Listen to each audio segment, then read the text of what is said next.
So once you've pulled up all your old boards, have a clear up, make sure there's no nails sticking up from the joists that have been left behind, because sometimes if the boards have been wet, so if you've got a nail head, the board will expand around that head, and then as you pull it up, the nail will stay where it is and the board will come up past it. So you want to make sure that all of that's gone and that it's nice and clear around all your edges, because when you put your glue down, all that dirt and dust is going to stick to it, and then that'll affect how your board's going to lay. So once that's all clear, you can have a little bit more of a clear up. I'm just going to clean in between the floor joists, clean everything off the plaster, I might as well do it properly, and then yeah, we can get laying these new boards. So yeah, there we go. Okay, so once you've got your first board cut, so because the surfaces are already in place, what we've done is obviously cut around them, it'll slot up to that. Then if needed, we can put a piece in there and bridge across these joists with a batten to then put another piece of board in between, behind the pipes and in between the wastes there. So it can be a bit of a pain sometimes, but it's all right here. Now what I've done is I've obviously checked the fit, and when I've checked the fit, I've marked where I need to stop with my glue on the joists, along with marked where the joists run on the wall here. And also I've put a little note up there to remind myself that there's a cable 430mm out from here. So now you want to get your fizzy glue, or PU glue, polyurethane glue, tongue and groove adhesive. So this goes on every single one of those joists. It will also go on the tongue of this board here, and when obviously the next board butts into it. So I'm going to glue these up now, and then go from there. So when you're putting this stuff down, you want to make sure that your surface is clean, dust free, debris free, and you want a nice thick bead all the way along and come up and stop at your line. All that line is there for is obviously just tell me where the board ends, so that I don't end up getting my hands in it, getting the boards in it where it doesn't need to be, because this stuff is a pain in the backside sometimes. So come over this all the way over, nice thick bead of it. Then what this does is stops any creaking in your floorboards, as you know, you lay stuff down, put stuff down, baths and whatever else. There'll be a bath over here, yeah, it's what really gives it its strength.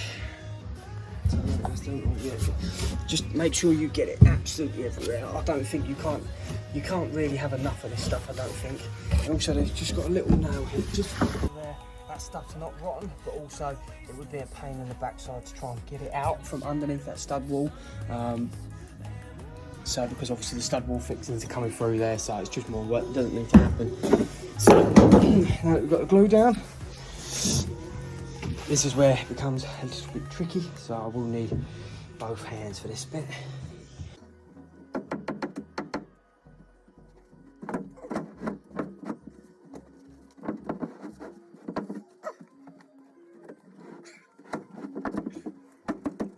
So there we go. So as you can see, like I said, I cut around these surfaces. We've got the presumably hot and cold for the bath, waste for the bath, and then obviously waste for the toilet, etc, etc.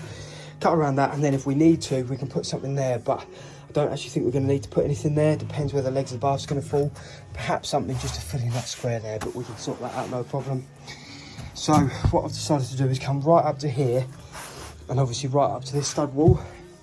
So I've allowed myself probably 10mm on that wall there on the total length, just because it would be a massive pain to try and get this in by yourself if it was too tight. You can see I had a little bit of trouble. If you don't keep it square, it's not going to slide straight in. But also at the same time, I wanted to try and lift it over the glue instead of dragging it along the glue. Otherwise, you end up pushing all of that glue to the back and then you've got none on the front. So, yeah, so basically what we're going to do now, make sure it's nice and tight. We've gone straight up to the wall, so we're hard up to the wall. So we're using that as our straight line, and we're just going to make sure that we're parallel real quick. So all I'm going to do, take my tape measure from where the next board is going to sit. So the next board doesn't sit here. I'm going to be measuring from this edge here. This is the face edge of the board. Obviously the rest of the board will sit in there. So that's the bit I'm going to be measuring from. I'm going to measure from there to there, both ends, make sure we're nice and parallel. If we're not, move it accordingly, screw it down, move on to the next one. Simply lovely. So, and then also from here, I'm just going to quickly mark out my cable. So apologies for the handwriting, you can see cable 430mm out. So I did it 430mm out, and you can see, pop, there it is there. So I'm going to go 20mm either side of that, just to make sure I don't hit it. Better be safe than sorry. So yeah, there we go.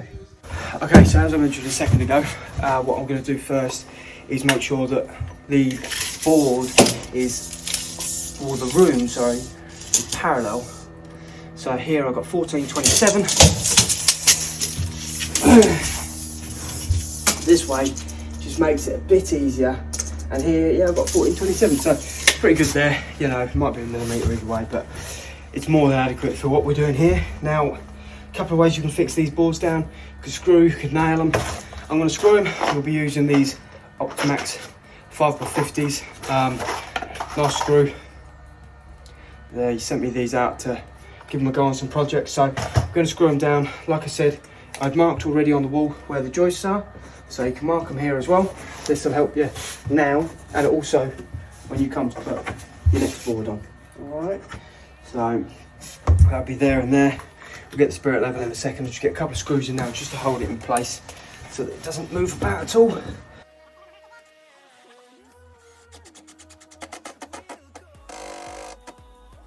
So you want to make sure that your screws are nice and flush, because if it was to be latex or something or whatever, it's only going to get in the way. So yeah, just make sure they're nice and flush, not in the way, not protruding at all, and then you're good to go. So quickly fire a few along the back here, then we'll grab a spirit level and run a line through.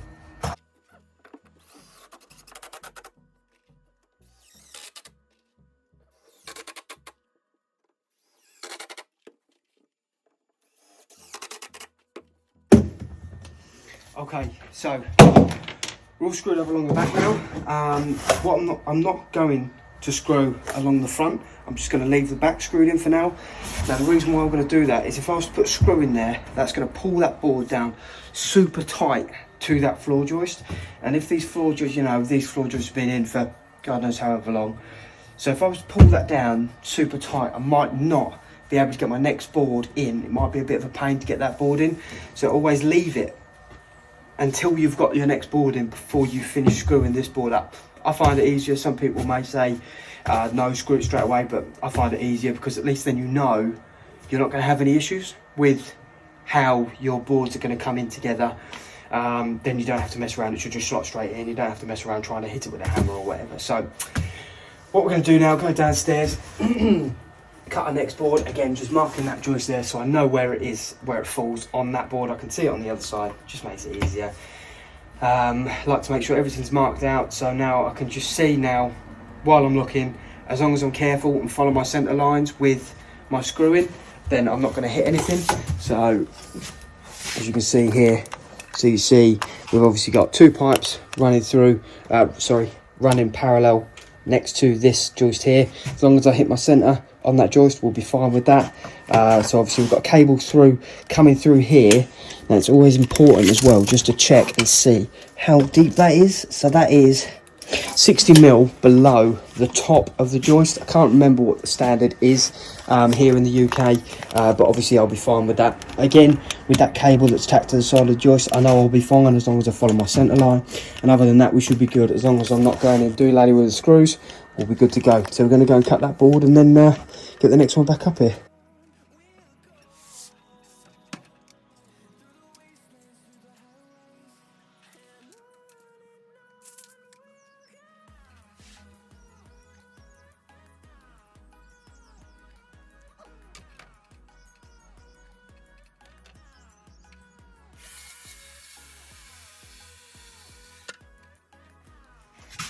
So now that we've got our second board cut, what I'm going to do is just glue straight away. I'm not even going to test fit. I can't see any logical reasons to why it won't fit straight away and we have to make any adjustments to it. What I'm going to do, glue, lay it down, because we've got to come underneath the door lining now. So I want to try and keep that, don't want to have to cut that out of the way. So yeah, we're going to just put the glue down quickly and go from there.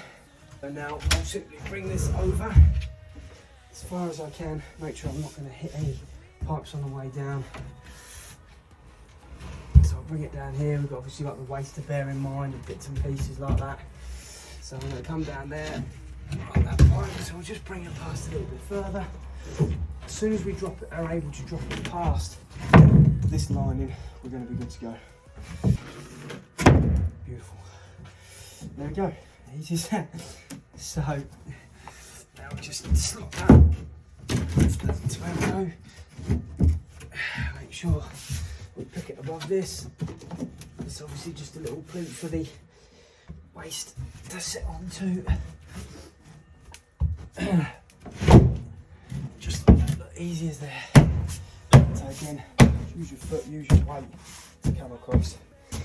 So yeah, so if we didn't put the glue in between that joint, that would happen all the time. So you can imagine how annoying that would be, you know, in any room, bathroom, bedroom, wherever, living room, it would just, you know, drive you crazy. So that is so important to get that fizzy glue in there, because once we've fixed it and it's sat for about an hour, half an hour to an hour, that will go off, and the glue will expand within that tongue and groove, so that then it closes that gaps up. You know, if they made them too tight, we'd never be able to get them together. You saw how easy it was for me to slot them in.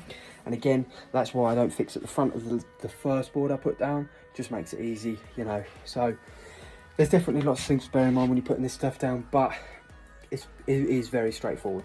So yeah, so I'm going to screw this down now, and again, going to work my way back. So I'll start at the back of this board and continue and make sure I fill in that previous board.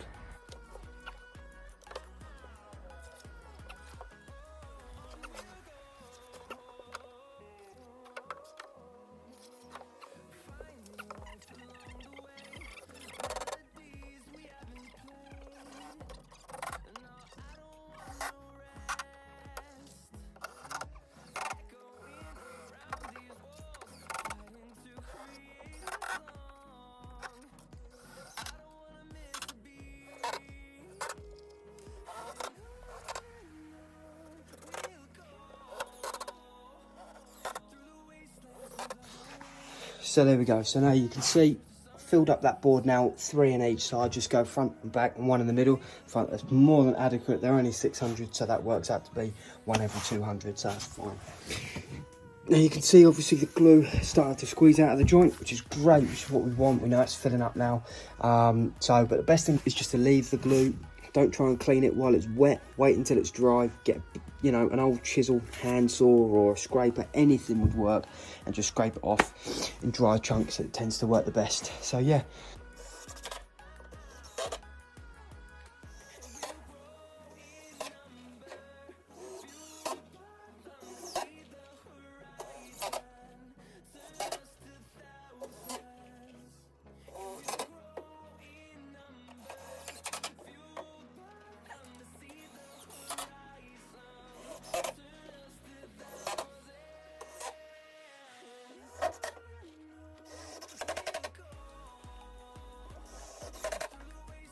So now that we've got the third one, we're now onto the rip. As you can see here, we obviously had these two of these pipes running from all the way, presumably over there, all the way through. So I took my measurement from here. I already marked them on the floorboards over there where they ran through, and just simply put them out there. Now I know to avoid that for the rest of the time I'm fixing my boards down. So as you can see, obviously we had the utilities existing already. So just measure, butt your board up, get it to where it's going. In this case, we're obviously butting these two together, up here, sorry. Put them there, mark it where you need it, measure your distance through. So obviously this one was 120 to the front and this one was 50. So all you need to do is measure from the wall where your board is going to be sitting to the front of the pipe where it's going to get in the way, and then yeah, you're good to go. Just cut that out. You can see that there's flex in there. The pipe's not touching the bottom of the board, same as there. And you know, we haven't really got I made sure to put the middle trunk there, so we haven't got anything here, so you know, everything can go over there now. Really, we don't really need to put a little slither in there. I don't see it's necessary. We can if we want, but I don't see it's necessary. And yeah, and as you can see, we've got a fairly even gap. I mean, probably going to be, might be a mil or two. So if we just measure, we'll measure to the stud, because that's where I'm going to go. I'm not going to bother trying to fit it underneath there, because this has still got to be reboarded as yet. We'll still be tiled, so I've probably got 20 mil tolerance. So we've got 228. over there, and over here we have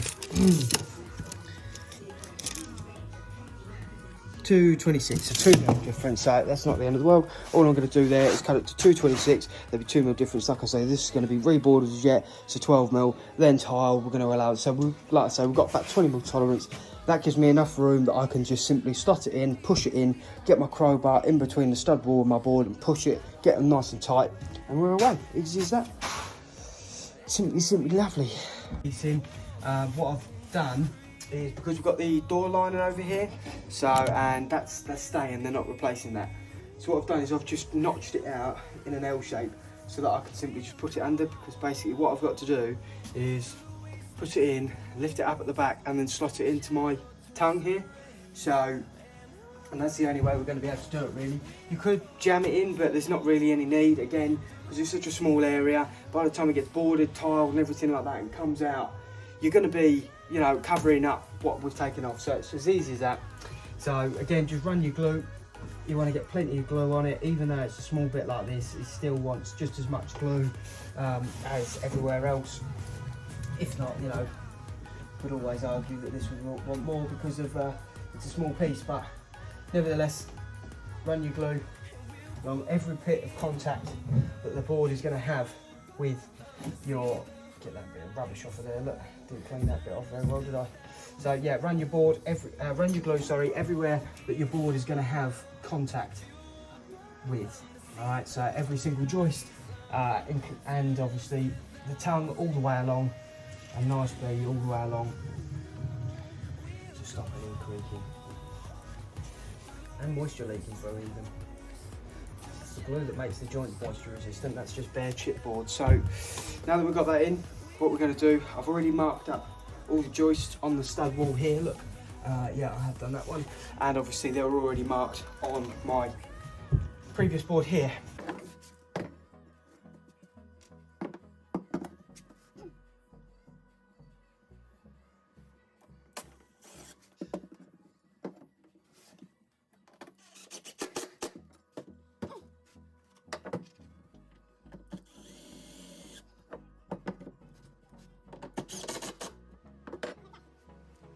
So now that's finally in, nice and tight. You can now put your lines where you need them, and then you can screw away. Okay, so we've left the floor for a little while, left the glue, gone and had some lunch and got on with something else. So now it's time to get rid of the old glue. So I've just got an old chisel, but it's not the best either.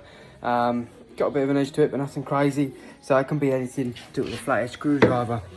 So now it's all gone off, flat side down, or sorry, the bevel side down I should say. Just literally just work your way along.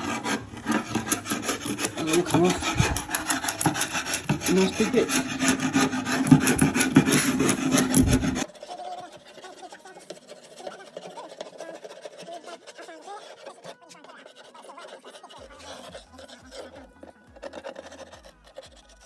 Video, then let me know. Greatly appreciate it if you'd like, and subscribe. We're hoping to do a lot more with the channel, so but yeah, we'll go from there. Small beginnings and whatnot. Yeah. See you in a bit.